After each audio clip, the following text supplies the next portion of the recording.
എല്ലാവർക്കും നമസ്കാരം.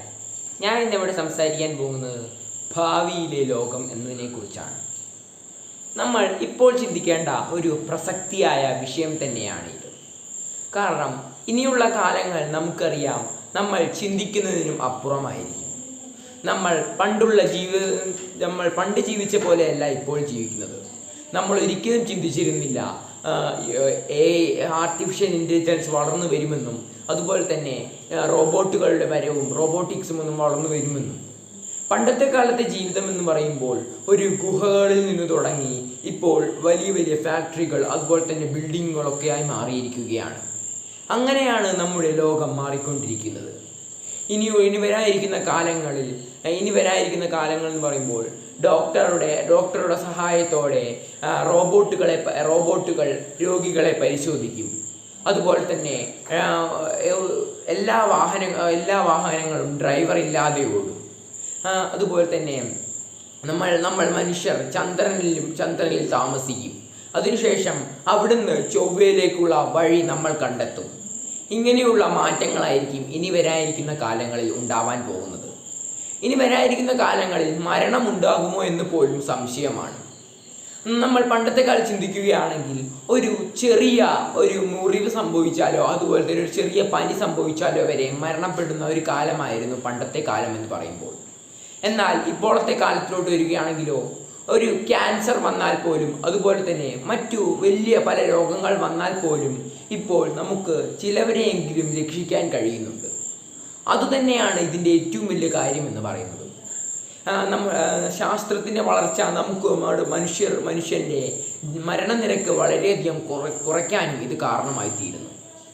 ഇങ്ങനെ പോവുകയാണെങ്കിൽ ഇനി വരാനിരിക്കുന്ന കാലഘട്ടങ്ങളിൽ മരണം ഇല്ലാതാകുമോ എന്ന് വരെ ഇപ്പോൾ സംശയമാണ്. അങ്ങനെയായിരിക്കും നമ്മുടെ സാങ്കേതിക വിദ്യയും ശാസ്ത്രവും വളർന്നു പന്തലിച്ചു കൊണ്ടിരിക്കുന്നത്. നമ്മൾ വിദ്യാഭ്യാസത്തിലോട്ട് എടുക്കുകയാണെങ്കിലും നമ്മുടെ ശാസ്ത്രത്തിൻ്റെ സ്വാധീനം അവിടെയും കാണാൻ കഴിയും. ഭാവിയിൽ റോബോട്ടുകൾ കുട്ടികളെ പഠിപ്പിക്കുന്ന കാര്യവും അതുപോലെ തന്നെ റോബോട്ടുകൾ കുട്ടികളുടെ സംശയം വ്യക്തമായും മനസ്സിലാക്കുന്ന തരത്തിലും ആയി മാറുമെന്നതിലൊരു സംശയവും ഉണ്ടാവുകയില്ല. റോബോട്ടുകൾ ഈ ശാസ്ത്രത്തിൻ്റെ വികസനത്തിലൂടെ പല ജോലികളും ഇല്ലാതായിട്ടുണ്ടെങ്കിലും അതിലേറെ ജോലികൾ ഉണ്ടായി എന്നതാണ് ഇതിലേറ്റവും വലിയ കാര്യം എന്ന് പറയുന്നത്. നമ്മളൊന്ന് ഉദാഹരണത്തിന് പറയുകയാണെങ്കിൽ പഴയ ജോലികളൊക്കെ ഒന്ന് പുതിയ അപ്ഡേറ്റ് ആക്കി എടുക്കുകയാണ് ശാസ്ത്രം ചെയ്തത്.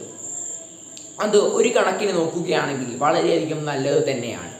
കാരണം പണ്ടത്തെ കാലത്തെ ജോലികൾ എന്ന് പറയുമ്പോൾ കണക്ക് കൂട്ടാനും അതുപോലെ തന്നെ ചിത്രം വരയ്ക്കാനും ഒക്കെ ആയിരുന്നു.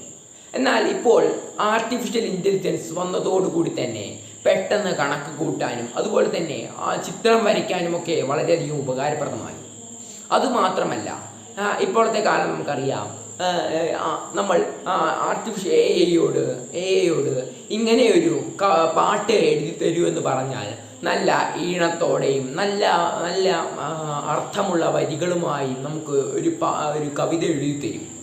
അങ്ങനെ ഇനി വരാനിരിക്കുന്ന കാലഘട്ടങ്ങളിൽ നമുക്ക് കവിത എഴുതാനും അതുപോലെ തന്നെ ചിത്രം വരയ്ക്കാനും കഥകൾ രചിക്കാനും ഒക്കെ നമുക്ക് എഐനെ സ്വാധീനിക്കാൻ കഴിയും.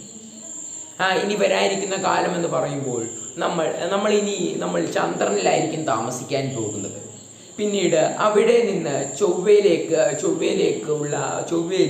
ചൊവ്വയിലേക്കും അങ്ങനെ നമ്മൾ വികസിച്ച് പോവുക തന്നെ ചെയ്യും.